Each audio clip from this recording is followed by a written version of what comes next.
আচ্ছা, আপনাদের কাছে একটা প্রশ্ন করি। আমার নিজের সম্পর্কে আপনাদের কাছে একটা প্রশ্ন করব।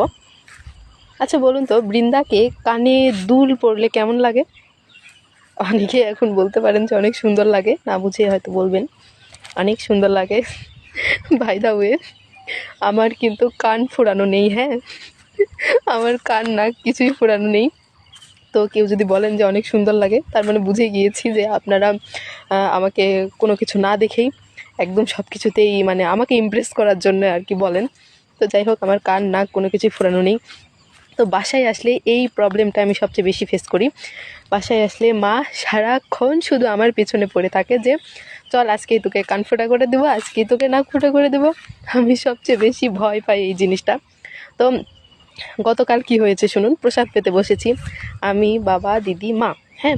তো হঠাৎ করে বলছে যে এত বড় হয়ে গিয়েছিস, তোর সাথে তোর বয়সের কে আছে বলতো যে এখনও কান নাক ফুটা করেনি, আজকে চল, আজকে প্রসাদ পেয়ে উঠে ওই পাড়ায় কে যেন আছে কান ফুটা করে দেয়, ওখানে যাবে। আমি বলছি যে তোমার জ্বালাই আমি আর একদমই আর বাসায় আসবো না। এরকম বাসায় আসলে সারাক্ষণ মা শুধু আমার পিছনে পড়ে থাকে। আর গ্রামের মানুষের সবচেয়ে একটা বেশি সমস্যা কি জানেন, যে গ্রামে কেউ একজন যদি অভিজ্ঞ মানুষ থাকে, মনে করেন অনেক আগে থেকে সে সবাইকে কান নাক ফোঁটা করে দেয়, তো সে যদি বয়স্ক হয়ে যায় বা চোখে যদি একটু যদি কম দেখে, তবুও মানুষজন তার কাছেই যাবে, কারণ সে অভিজ্ঞ, সে সবাইকে কান নাক ফোঁটা করে দিয়েছে। তো আমার দিদির সময়ে কি হয়েছে শুনুন।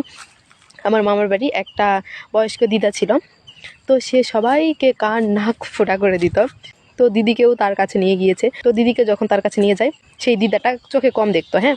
তো যাই হোক, সে তো অভিজ্ঞ, তার কাছেই করে নিতে হবে, কোনো উপায় নেই। তো দিদিকে যখন কান ফোঁটা করে দেয়, ওর কান এমন করে ফোঁটা করে দিয়েছে যে কানে কোনো দুল ঢোকাইতে পারে না। তো এই হচ্ছে অবস্থা। তো আমি মাকে বললাম যে আমি আরও কয়েক বছর পর কান নাক ফোঁটা করবো, আর এগুলো গ্রামের লোকের থেকে একদমই না, আমি পার্লারে গিয়ে একবারে আমি ফোঁটা করে নেব।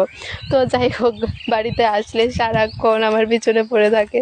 আমি এমনিই অনেক ভয় পাই বেশি, এই যে সুচ ইঞ্জেকশান ফোঁটা করে দেবে, আমার প্রচুর ভয় লাগে। মা যে কেন বুঝে না আমি নিজেও জানি না। তো যাকে বৃন্দাকে কানে দুল পড়লে যারা যারা বলেছেন অনেক ভালো লাগে, তাদেরকে অনেক ধন্যবাদ, কারণ তারা আমার কানে দুল ছাড়াই আমাকে দেখে ফেলেছে কানে দুল পরে। যাই হোক, বৃন্দার ছোট্ট একটা সিক্রেট আপনাদের সঙ্গে শেয়ার করলাম, আমার কানে কিন্তু দুল নেই। হরে কৃষ্ণ।